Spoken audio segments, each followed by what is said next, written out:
You don't want to blast them with sales stuff. You're just there to offer more value. The more value you create, the more money you make. Welcome to the Rachel and Drew Show. I'm Drew. Rachel is sick and is in our guest bedroom right now, recovering. She's got the flu, y'all. There's some stuff going around out here. There's like 4 major viruses going around out here. It's something crazy.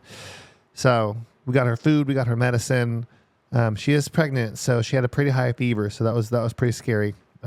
We went in yesterday. She does look better today. It was rough, poor thing. Yesterday, she was really, really uncomfortable. So had cough, sore throat stuff going on. We got a bunch of kids. We got 100 kids. So there's just like always something going on. And we do a lot of jiu-jitsu. There's probably a lot of viruses all over the place in there, but rolling around, but we love doing it. And wanted to talk about some marketing here. And, I had a conversation at SalonCon about media to money. I'm really focused on our marketing. I'm really focused on, that's what I do, guys. If you're new to the show here, a lot of my focus is in acquisition. So production of content. I work directly with our production assistants, our setters, our closing team. I do a lot of closing, all of what I call the money in stuff. When people come into BYLB in the program, now they work directly with Rachel. Rachel's more in the fulfillment side. She's also up here. We pull her up into the marketing, of course. But really she just kind of sits here and does her thing. And then we wrap up the packaging and the contents and blast it out on TikTok, YouTube, and Instagram, emails, text, you name it. So really want to talk about different ways that you can market in your area, some things that you will need to know and study and understand to really play the marketing game correctly. Most business owners do not know how to market. Most people that go to school to market do not know how to market. Think about school, like business. You're bobbing and weaving every day. Everything's changing. Tech is changing every single day.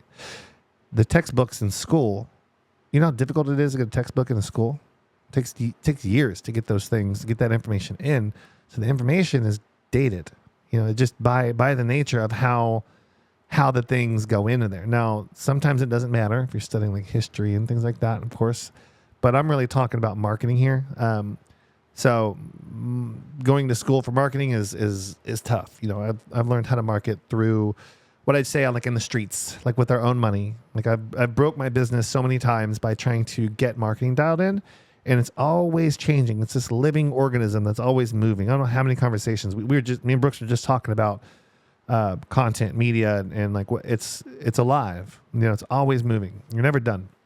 So a couple things that you want to know in the game of marketing. A really great thing to do if you're a local business. There's 2 things you can do. One, you can run a local ad, a 5-mile radius, just in what's called an awareness ad. You're just running an awareness ad, putting yourself out there with a call to action to come by and check out your location, whether it's like a treatment or something. Like just put your stuff out there. You don't got to spend a ton of money on this. Maybe like $100 a week. Take $400 a month, which is a portion of most people's Amazon budget, and just run a local ad in your area and just have that thing running all the time to the local township, right? Eventually everyone's going to see it, and most business owners don't do this. They don't put their face out in front of the business. Like, hey, I'm an entrepreneur.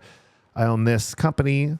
We do this, we do this, we do this. We would love to meet you and with a special offer, like offer them something of value.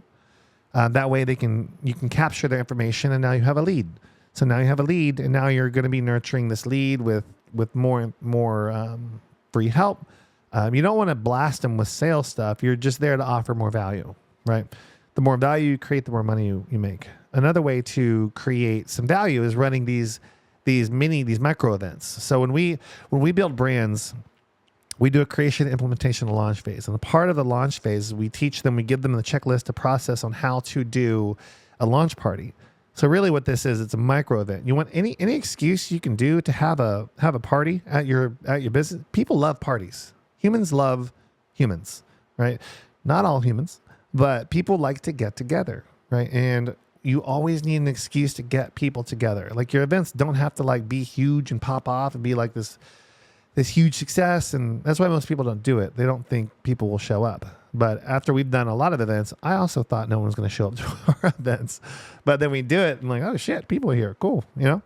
And it's through an accumulation of your content, your marketing, what you're putting out there. So micro events are great. We do these sip and shops.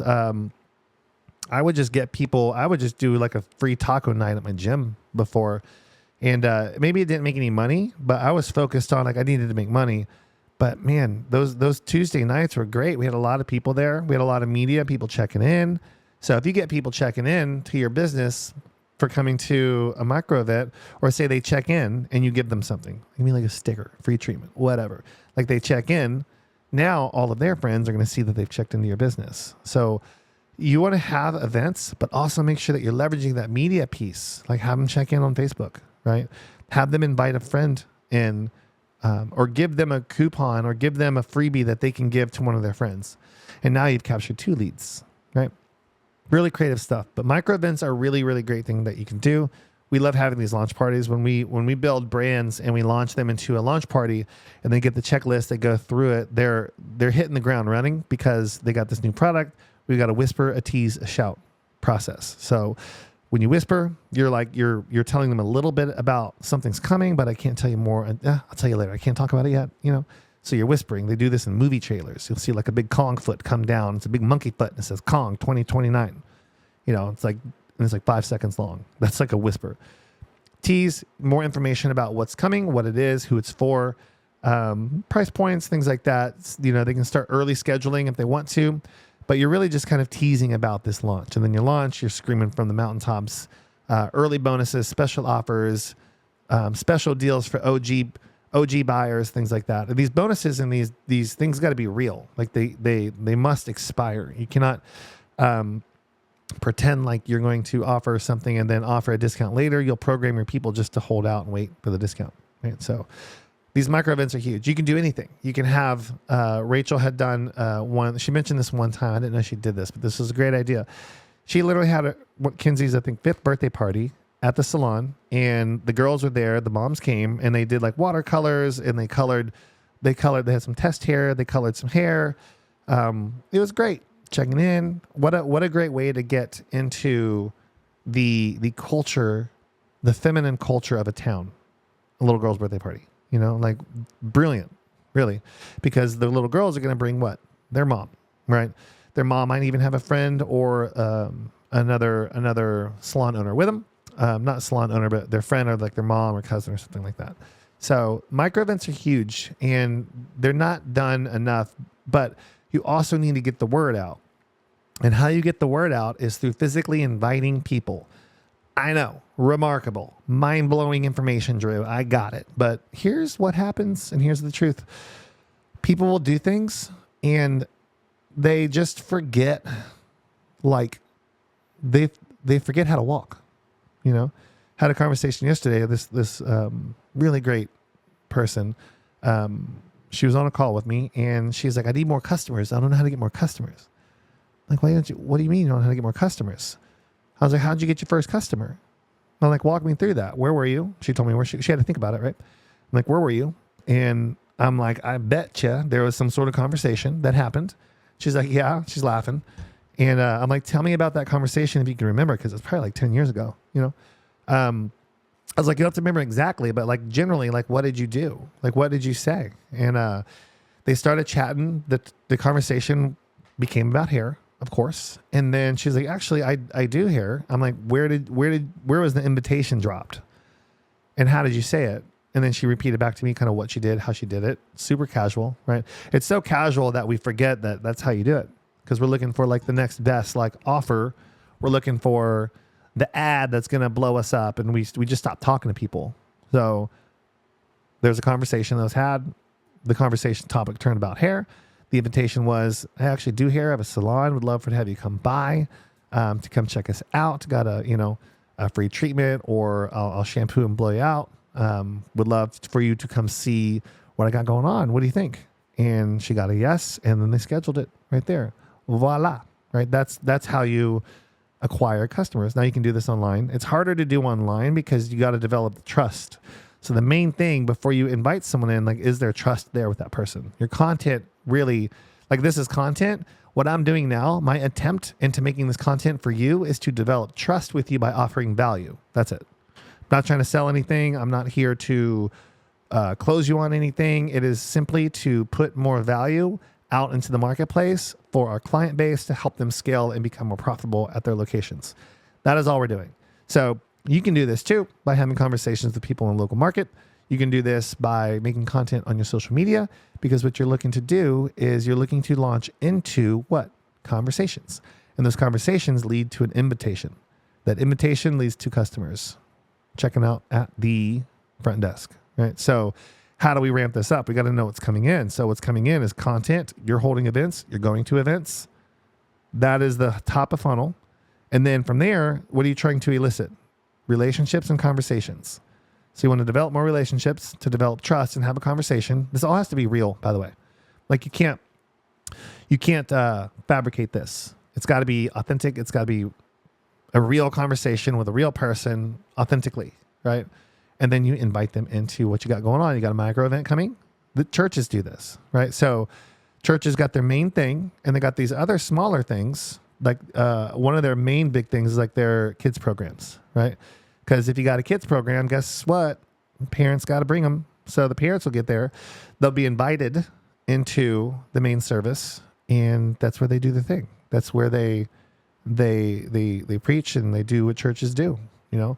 But church is a business, you know. It is nothing wrong with that. You got to have structure. You got to pay for buildings, you know. It is I think it's looked at like bad. It's not. It is just how we operate as humans, right? So I'm sure there's some sketchy shit out there for sure, but you know, you got to understand the funnel, right? You have your main thing, and you have your other subsidiary things, and then you invite people into these subsidiary things. You do a great job at these subsidiary things, and you invite them into your main thing. Main thing for you being an ongoing client, so you can drive that LTV up, that lifetime value. So how much is a customer worth to you for a lifetime? Like how long, if you got a solid business, solid salon, and a solid relationship with that customer, like they're not leaving. They're there for years and years and years, right? So it's really worth it to know how much is a customer worth to you. So say I'm just going to make up a number. Say a customer, each customer to you is worth $14,000, right? And you just need to capture, to help serve these people.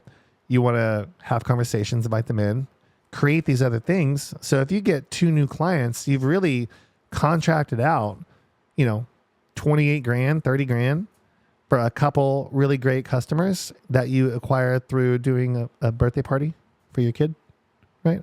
Or a micro event for your town, where you Taco Tuesday. I don't know, like they're just anything. You do anything, you know. Obviously, Valentine. Any time there's an event, you know, like Christmas or Valentine's Day, or that's always another excuse to leverage. You see this happen all the time with the big companies. They're always using culture to create things around their event. Home Depot does this really cool thing. I've never done it, but I saw a poster where they do I think it's on Sundays or Saturdays. They do little workshops for the kids, and then go make little things. And I really want to take my guys over there to go do that. It's free, and they're just offering more cool stuff for the local market. A lot of businesses do this. We just don't hear about it because they're not pushing it through ads, right? But really cool to do. Micro events are huge. I don't think people do enough of them. We get caught up in just the day-to-day, the admin. Like if you're too deep into admin land, right? You are not with people. You will not make the relationships by executing tasks. However, tasks need executing, processes need executing. I talked about that in my last podcast, but don't lose yourself in the task, right? Make sure you're connecting with humans and doing things. If if you're at home, you ain't doing shit. Like there ain't nothing happening at home, you know, outside of like if you have work, you know, like we work from home sometimes. But if I'm here, well, Not really. I'm in a studio. So if you are typically at your house, there's no growth happening for you. You're not making relationships. You're not adding value to anyone. You're not out in the world putting your time, efforts, all your special things that you have.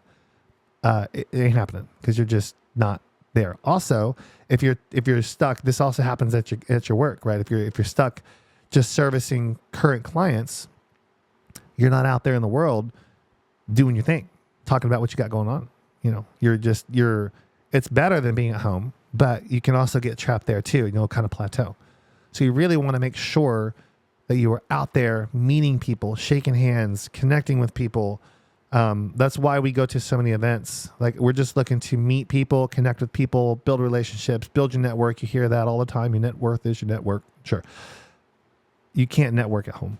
You can't network if you're behind the chair 8 hours a day. That's good, but that's the golden handcuffs. You'll never break free from that. So if you are doing that and you want to develop and get to the next level, what needs to expand is your leadership, because good leaders make other leaders. Rather it be you're a stylist and you don't want to work behind the chair so much, become the baddest stylist on the block and then go train 10 other stylists. You'll make more money. That's the path, right? So marketing, just get out there. Don't forget to keep first things first. Like, first principles. Man, like, if you just get out there, meet people, talk to people, connect with people with intention, and offer valuable things to them based around what you do, that's how you start to get momentum. But it doesn't feel like it, right? It doesn't feel like it because everything that's worth anything has delayed gratification. Everybody wants everything now. Now. It's not like that. So you have to put it out there, put money into your company, put time into your company, put money into yourself, your skills, always refine your skills, get better, study, read, good leaders are readers. A book is the best. Like, I love reading. You can read a book and the ROI on a book is nuts. That's someone's life's work, their life's work put into a book. And you can just devour their life's work and just bam, plug it into the old mainframe. Good to go. So learning, big fan of learning. But leave you all with that. Get out there, build those businesses, take care of yourself, stay well, and get out there and help more humans.